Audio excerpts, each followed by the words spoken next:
Jordan, welcome back. First of all, I'm just wondering if you can give us an idea of what training camp has been like for you during the pandemic. I know a lot of fighters have, had trouble finding training partners or not able to go to their gyms. What have things been like for you? Yeah, so for me, it wasn't that bad. I have three roommates that are all professional fighters, and we have a little gym area in our house in Albuquerque. So for about the first 2 weeks of the pandemic, I kind of was just sitting on my ass, not really doing anything. And then um, I was originally scheduled to fight June 13th in Kazakhstan, and even though I knew that it wasn't going to be in Kazakhstan anymore, I just figured I would still have a fight around that time.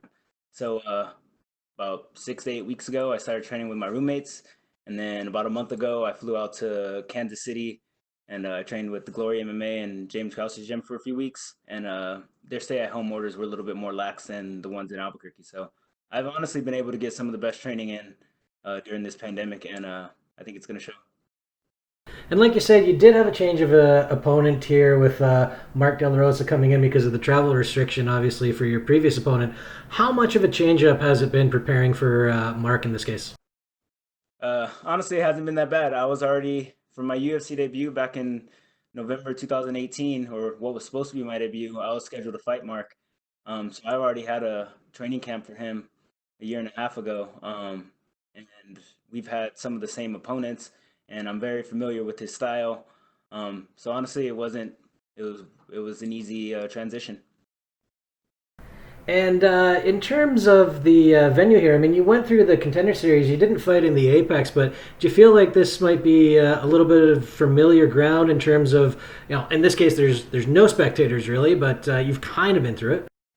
Yeah, compared to most of the other guys on the card, I definitely think it's going to be more familiar for me. I've fought on the Contender Series twice. The first time, in the first season, I was kind of nervous, wasn't sure what to expect. But the second time, I was so calm. Everything felt real relaxed, and I was so comfortable. And I expect this to go the same. And last one for me, you are coming into this with a little bit of pressure on you, coming off a couple of losses. Is that something you try to tune out when preparing for this, or do you use that as fuel for the fire, so to speak? No, it's definitely fuel.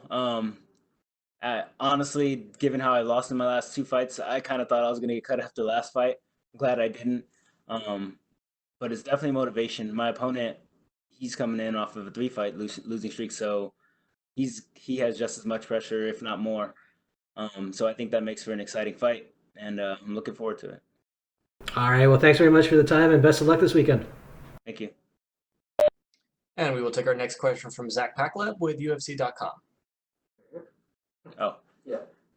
So like you said, you feel that little bit more fire from trying to get back from your last two fights. How do you go about channeling that in the right way so you don't come out too like over eager against Mark? yeah. The good thing about well, the silver lining about having those two losses in a row and that them being first round stoppages or submissions is that I didn't get to really show what I was capable of. Um, my opponent and my future opponents probably think I suck.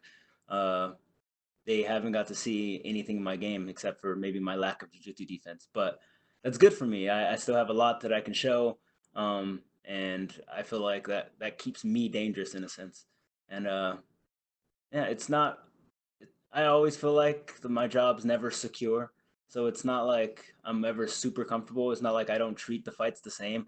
I'm coming into this fight like it's my final fight with the UFC or potentially my final fight. But that's also how I came to my last and the ones before that. And fighting a guy like Mark, he's been in the UFC for a few fights now. What about your matchup with him excites you? And like, what kind of questions do you think he'll ask of you that will allow you to show more of your skill set? Um, I mean, I just think the guys he's fought, he hasn't really fought guys that move like me. I think out of everyone in the 125-pound weight class, even though this is at 35, but everyone in that weight class, I have a speed advantage over. I have a movement advantage over. I'm a lot more mobile. I'm a lot more dynamic. I get in and out, and he hasn't fought anyone like that. He kind of fights the opposite. He'll pressure and kind of like bite down and throw. Um, he has good jujitsu, not so great wrestling. I'm strong in my wrestling. Um, it doesn't seem like he has much power, but he's tough. He's willing to take a shot, to give a few. But I think where my strengths are, if I want to take him to the ground, I can. And if I want to keep it on the feet and frustrate him, I think I could do that too. like you said, you guys are two basically flyweights fighting at bantam. Is there any kind of like physical luxury that comes with not having to cut that extra weight that you think you'll be able to feel in this fight? Maybe not so much physical luxury. Well, like on a Thursday before weigh-in, I usually wouldn't be feeling this good. Um, Physically, it's not too much of a advantage. I always felt good on fight night at 25s. I think I do the weight cut the right way. I think I haven't there hasn't been a day or a UFC fight yet where I felt like shit on fight night. Um, but the psychological aspect of it, usually I come into fight week excited for the fight, but dreading the 4 days leading up to it, cutting weight. Um, and so I've had none of that burden this week, and that's a huge just happiness and psychological unburdenment that I don't have this time. And last one for me, I saw on Instagram you posted you were playing Red Hot Chili Peppers on piano. Like, is that something you picked up during lockdown, or have you been playing on piano before that? No, this is definitely something I picked up during the quarantine. My girlfriend's been playing since she was like 4 years old, and so but she didn't have a keyboard at her place, and I was basically staying with her. So I'm like, I'm gonna buy a keyboard.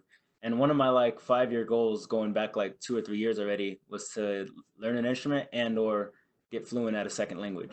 And so this is I've been practicing maybe 2 or 3 hours a day since I've gotten the keyboard. And so this is one of the steps of me just getting better at something else. I get you.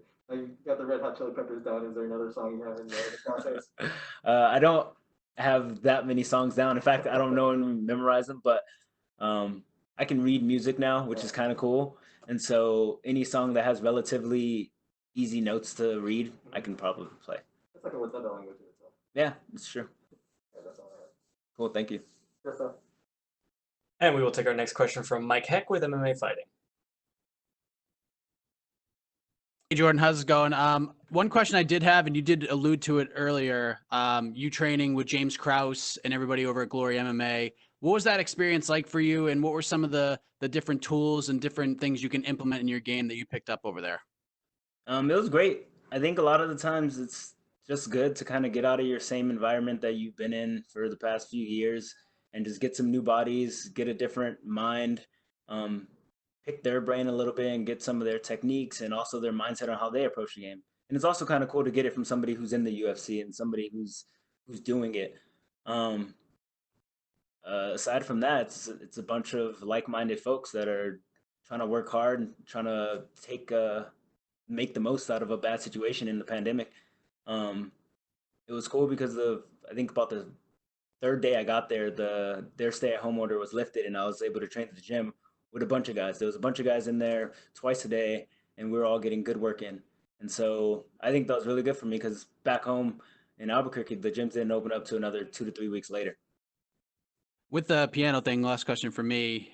You know, sometimes you need a little bit of a distraction, something else that you need to pick up on to sort of take away from fighting. Sometimes you need a little bit of a break from that. Do you feel like this is something that has sort of assisted you in that to take the pressure off this fight and just the sport in general? A little bit. My main outlet for that is usually video games.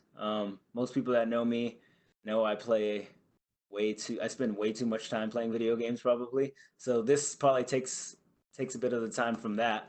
But yeah, I like it's very important in life to have a hobby, have something outside of your job.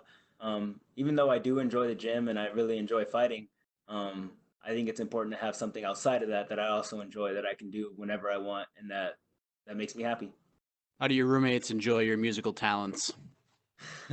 Well, so luckily for them, the keyboard is at my girlfriend's house, and then my roommates, they just have to hear me playing video games.